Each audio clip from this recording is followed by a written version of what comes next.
तर आता बातमी आहे नागपूरमधून। नागपुरात अवैध नायलॉन मांजावरती पोलिसांनी कारवाई केलेली आहे। 18 लाख रुपयांचा नायलॉन मांजावरती रोड रोलर जो आहे तो फिरवण्यात आलाय। पोलिसांच्या से नो टू नायलॉन मांजा अभियानांतर्गत ही कारवाई करण्यात आलेली आहे।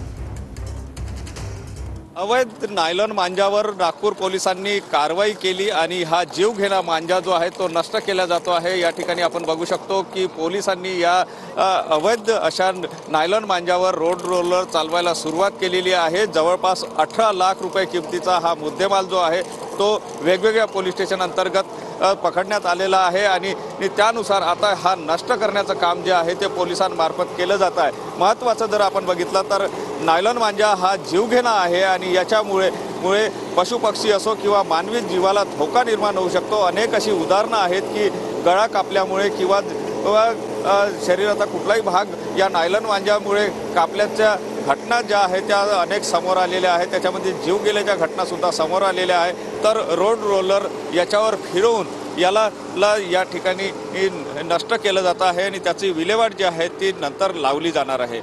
कॅमेरामन साईसह सुनील ढगे, TV9 मराठी, नागपूर।